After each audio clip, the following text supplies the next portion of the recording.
జై శ్రీకృష్ణ. నేను చేస్తున్న ఈ వీడియో గీతా ఒలింపియాడ్ 2025 కోసం. నా పేరు పుసులూరు కృష్ణలక్ష్మి. నేను learngita.com వారు నిర్వహిస్తున్న వాట్సాప్ గ్రూప్లో లెవెల్ 4లో భగవద్గీతను నేర్చుకుంటున్నాను. నేను పఠించబోయే అధ్యాయం పేరు రాజవిద్య రాజగుహ్య యోగం. 9వ అధ్యాయము భగవద్గీతలో ఉంది.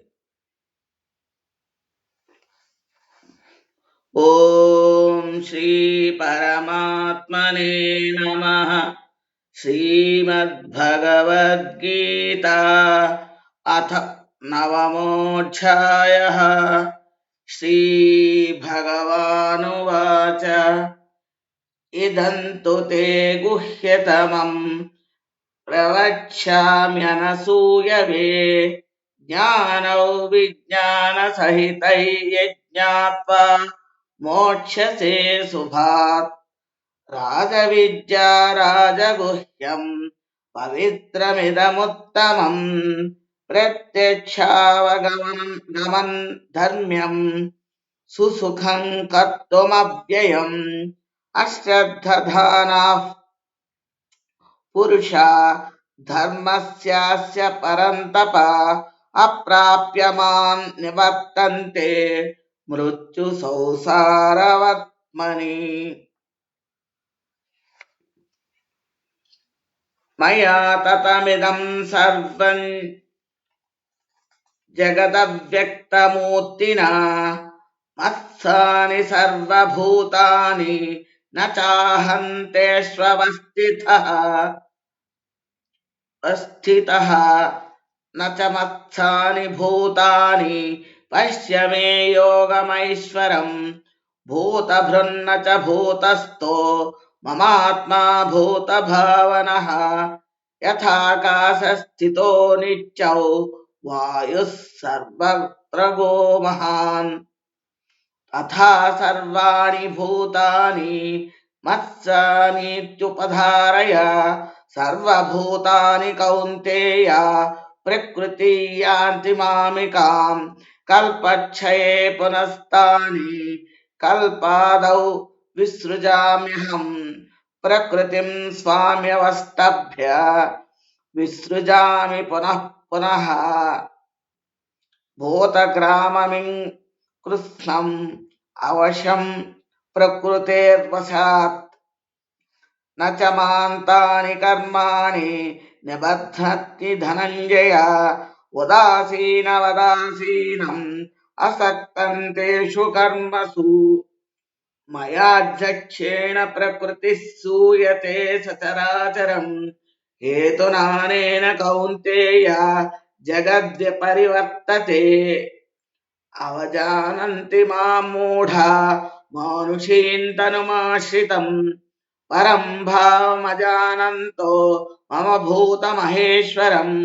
మోఘాశా మోఘకర్మాణో మోఘజ్ఞానావిచేతసః.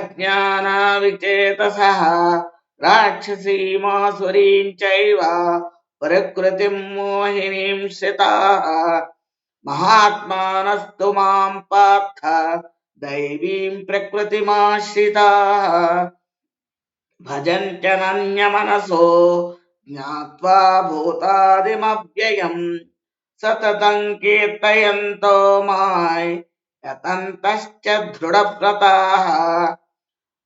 నమస్యంతశ్చ మాం భక్త్యా నిత్యయుక్తా ఉపాసతే. జ్ఞానయజ్ఞేన చాప్యంతే యజంతో మాముపాసతే. ఏకత్వేన పృథక్త్వేన బహుధా విశ్వతో ముఖం. అహం క్రతురహై యజ్ఞః స్వధామహమౌషధం. అహం క్రతురహై యజ్ఞః స్వధామహమౌషధం. మంత్రోహమహమేవ వాజ్యం అహమగ్నిరహం హుతం. పితామహస్య पिताहमस्य जगतो माता धाता पितामहः वेद्यं पवित्रमोङ्कार वृक्षामयजुरेव च गतिर्भर्ता प्रभुः साक्षी निवासः शरणं सुहृत् प्रभवः प्रलयस्थानं निधानं बीजमव्ययम् तपाम्यहमहौ वर्षन् निगृह्णाम्युत्सृजामि च अमृतं चैव मृत्युश्च सदसच्चाहमर्जुन त्रैविद्या मां सोमापूतपापा यज्ञैरिष्ट्वा स्वर्गतिं प्रार्थयन्ते ते पुण्यमासाद्य सुरेन्द्रलोकम् अश्नन्ति दिव्यान् दिवि देव भोगान् ते तं भुक्त्वा स्वर्गलोकौ विशालम् क्षीणे पुण्ये मर्त्यलोकौ विशन्ति एवं त्रयी धर्ममनुप्रपन्ना गतागतं कामकामा लभन्ते अनन्याश्चिन्तयन्तो मां ये जनाः पर्युपासते तेषान्नित्याभियुक्तानां योगक्षेमौ वहाम्यहम् योऽप्यञ्च देवता भक्ता यजन्ते श्रद्धयान्विताः तेऽपि मामेव कौन्तेय यजन्त्य विधिपूर्वकम् अहं हि सर्वयज्ञानां भोक्ता च प्रभुरेव च न तु मामभिजानन्ति तत्तेनातश्च वन्ति ते यान्ति देवव्रता देवान् पितॄन्यान्ति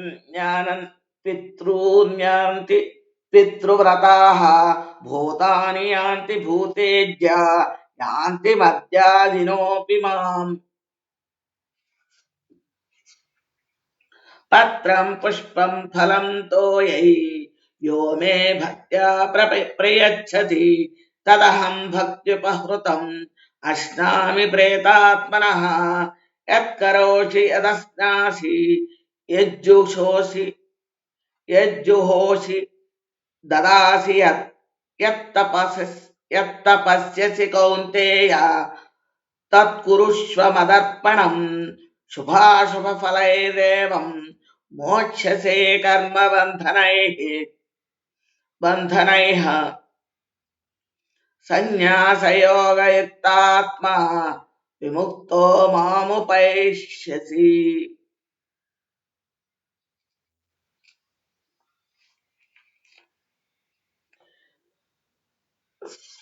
समोऽहं सर्वभूतेषु न मे द्वेषोऽस्ति न प्रियः ये भजन्ति तु मां भक्त्या मयि तेषु चाप्यहम् अपि चेत्सु दुराचारो भजते मामनन्यभाक् साधुरेव समन्तव्यः सम्यग् हि सः क्षिप्रं भवति धर्मात्मा शश्वत् शान्तिर्निगच्छति कौन्तेय प्रतिजानीहि न मे भक्तः प्रणश्यति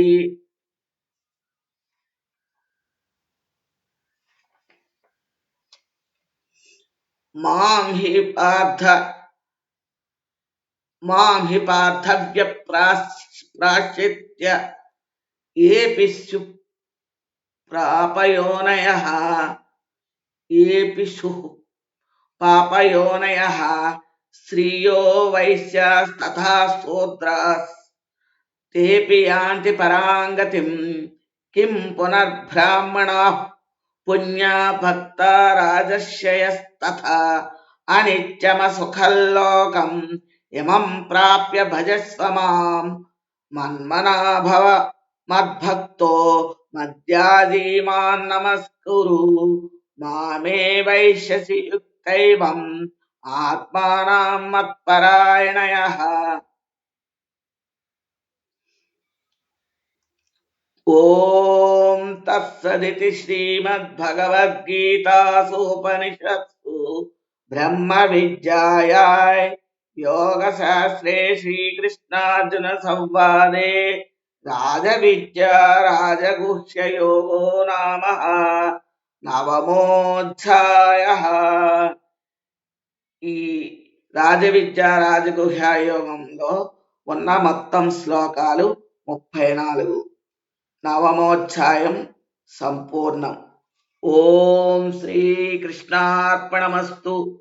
ఓం శ్రీకృష్ణార్పణమస్తు. ఓం శ్రీకృష్ణార్పణమస్తు. Thank you Didi.